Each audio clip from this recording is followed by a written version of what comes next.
Welcome to 99 TV. నేను Brahmanaidu.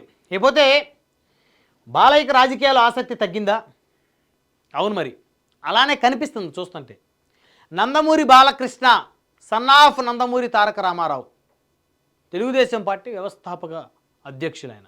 So cinema రంగంలో ఉమ్మడి ఆంధ్రప్రదేశ్లో సినిమా రంగం గురించి చెప్పుకోవాలంటే ఎన్టీ రామారావు గారు, ఎస్వి రంగారావు గారు, అక్కినేని నాగేశ్వరరావు గారు, అక్కడి నుంచి మొదలు పెడతాం పేర్లు. తెలుగువాడికి ఒక గుర్తింపుని సినిమా ఇండస్ట్రీలో తెచ్చినటువంటి వ్యక్తి నటుడు ఎన్టీ రామారావు గారు, అందులో డౌట్ లేదు.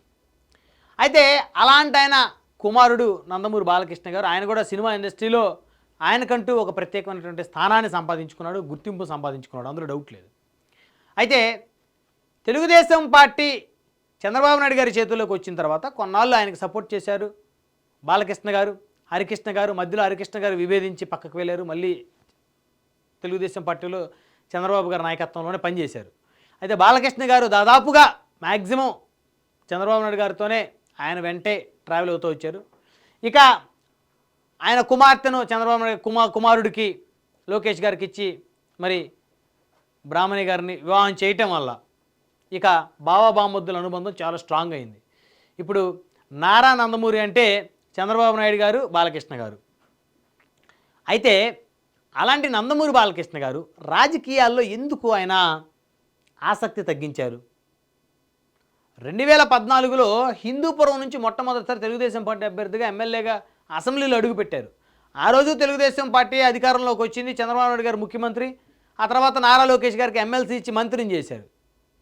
సో ఆ తర్వాత చూస్తే 2019 ఎన్నికల్లో తెలుగుదేశం పార్టీ ఘోరంగా పరాభవం చెందింది, 23 స్థానాలు సంపాదించింది. ఆ 23 స్థానాల్లో నందమూరి బాలకృష్ణ గారు ఉన్నారు. తర్వాత 2024 ఎన్నికల్లో మళ్ళీ ఆయన హిందూపురం అసెంబ్లీ నుంచి ఎమ్మెల్యేగా గెలిచారు. వరుసగా 3 సార్లు హిందూపురం అసెంబ్లీ నుంచి ఎమ్మెల్యేగా ఎన్నికై హ్యాట్రిక్ ఎమ్మెల్యే అనిపించుకున్నారు నందమూరి బాలయ్య. అయితే దానికి ఏం తక్కువ? మంత్రి పదవి ఎందుకు ఆయనకి ఇవ్వలేదు?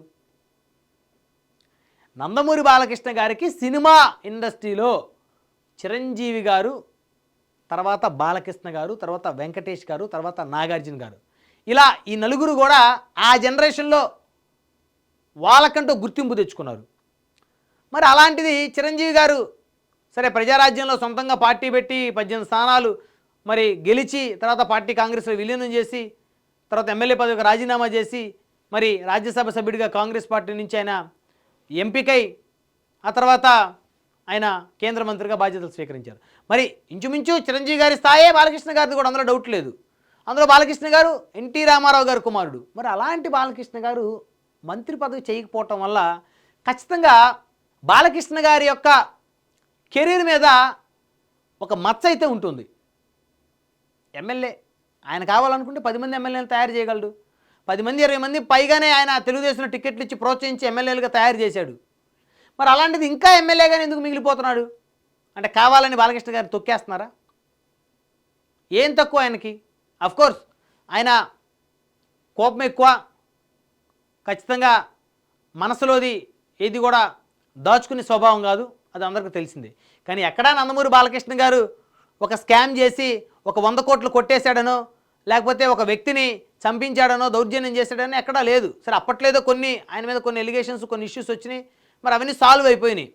అయితే నందమూరి బాలకృష్ణ గారు ఎందుకని మంత్రిగా ప్రమాణ స్వీకారం చేయలేకపోయారు 2014 నుంచి 2019 మధ్యకాలంలో?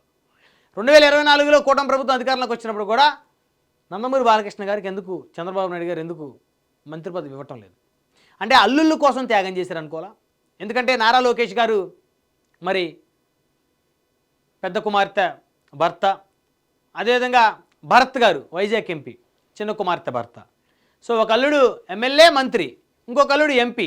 సో ఈయన ఎమ్మెల్యే, ఇలా బావగారు ముఖ్యమంత్రి. సో కాబట్టి ఇదంతా ఫ్యామిలీ ప్యాకేజ్ లాగా ఉంటుంది కాబట్టి ఈయనకు మంత్రి ఇవ్వలేదా? సో ఏదేమైనప్పటికీ కూడా నందమూరి బాలకృష్ణ గారికి సరే ఆ కోణంలో మనం కనుక పక్కన పెడితే, ఎందుకంటే ఫ్యామిలీ ప్యాకేజీ పొలిటికల్ ప్యాకేజీ అంశం పక్కన పెడితే, ఆయన వరకు ఆయన ఖచ్చితంగా 3 సార్లు గెలిచాడు కాబట్టి, ఎన్టీ రామారావు గారు కుమారుడు కాబట్టి, ఒకసారైనా ఒక సంవత్సరమైనా బాలకృష్ణ గారిని ఆంధ్రప్రదేశ్ ప్రభుత్వం మంత్రివర్గంలో కనుక తీసుకుంటే ఖచ్చితంగా ఆయనకు కూడా కాస్త గుర్తింపు ఆయన కూడా ఆయన కెరీర్లో ఆయన చరిత్రలో ఒక పేజీలో మంత్రిగా పనిచేశాడు అనేటువంటి ఒక గుర్తింపు ఆయనకు ఉంటుంది. అది ఆయన అభిమానులు కోరుకుంటున్నారు. ఇప్పుడు నందమూరి బాలకృష్ణ గారి అభిమానులు తన అభిమాన నటుడైనటువంటి బాలయ్య బాబు గారికి ఒక అవకాశం ఈ ఆంధ్రప్రదేశ్ ప్రభుత్వం కల్పిస్తే చూడాలని చెప్పేసి ఆయన అభిమానులు అయితే మనస్ఫూర్తి కోరుకుంటున్నమాట వాస్తవం. అయితే ఇప్పటికే ఆయనకు కూడా దాదాపు వయసు 65 సంవత్సరాలు పైబడిన పరిస్థితి ఉంది. సో మళ్ళీ ఎన్నికల్లో పోటీ చేసే పరిస్థితి ఏ మేరకు ఉంటుంది? 2029లో పోటీ చేసినా యాక్టివ్గా ఉండేటువంటి పరిస్థితి ఏ మేరకు ఉంటుంది? యాక్టివ్గా తిరగగలరా? సో కాబట్టి ఇప్పుడే ఒక అవకాశం కాబట్టి అట్లీస్ట్ మరి ఒక సంవత్సరం కాలమైనా ఆయనకు మంత్రి పదవి కల్పిస్తే ఎవరినైనా తీసి తెలుగుదేశం పార్టీలో మంత్రులుగా ఉన్న వాళ్ళు ఎవరో ఒకరిని పక్కన పెట్టి మరి సరే పక్కన పెట్టంటే నారా లోకేష్ గారిని పక్కన పెట్టి ఈయన పెట్టమని ఎవరు చెప్పరు. అదే సామాజిక వర్గం నుంచి గొట్టిపాటి రవికుమార్ గారినో ఇంకా ఎవరినో ఒకరిని మరి ఒక సంవత్సర కాలం పక్కన పెట్టి సంవత్సరం 2 సంవత్సరాలు బాలకృష్ణ గారిని కూడా మంత్రివర్గంలో తీసుకొని ఆయనకు కూడా ఒక అవకాశం కనుక కల్పిస్తే అట్లీస్ట్ ఆయన అభిమానులకి సాటిస్ఫాక్షన్ ఉంటుంది. నందమూరి కుటుంబ పరువు ప్రతిష్టత నిలబడుతుంది. ఇలా నందమూరి వాళ్ళు అంటే కేవలం ఒక ఎమ్మెల్యేగా పరిమితం అయిపోయారు. నారావారు ముఖ్యమంత్రి అయిపోయారు, మంత్రులు అయ్యారు. సో కాబట్టి మరి ఈ యొక్క పరిస్థితిని ఆయన అభిమానులు చాలా క్షుణ్ణంగా అబ్జర్వ్ చేస్తూ ఉన్నారు. సో బహుశా అందుకే కాబోలు మన మహానాడులో బాలకృష్ణ గారు ఎక్కడ ఆయన స్పీచ్ కానీ ఎక్కడా లేదు. అదేవిధంగా నిన్న జరిగినటువంటి విజయవాడలో జరిగినటువంటి తెలుగుదేశం పార్టీ నాయకుల విస్తృతస్థాయి సమావేశం, ఎమ్మెల్యేలు, ఎంపీలు, మంత్రులు, ఇన్ఛార్జీలు, జిల్లా అధ్యక్షులు విస్తృతస్థాయి సమావేశం సంబంధించి అక్కడ కూడా మరి బాలకృష్ణ గారు కనపడలేదు. అంటే మరి ఇన్యాక్టివ్గా ఎందుకు ఉంటున్నారు? కనీసం నియోజకవర్గంలో ఉంటున్నారా లేకపోతే హైదరాబాద్లో ఉంటున్నారా అని చెప్పేసి ప్రత్యర్థులు ఆయన మీద బురదజల్లే కార్యక్రమం చేస్తాం. సరే ఎక్కడున్నప్పటికీ కూడా ప్రభుత్వం వారిదే కాబట్టి నియోజకవర్గంలో ఒకళ్ళు ఇద్దరు పిఏలను పెట్టారు బాలకృష్ణ గారు. సరే ప్రజలు ఏదైనా కష్టాలు వచ్చినా బాలకృష్ణ గారు డైరెక్ట్ కలవలేకపోయినా పిఏ దగ్గరికి వెళ్తారు, కలుస్తారు, వాళ్ళు ఏదో పని చేస్తారు.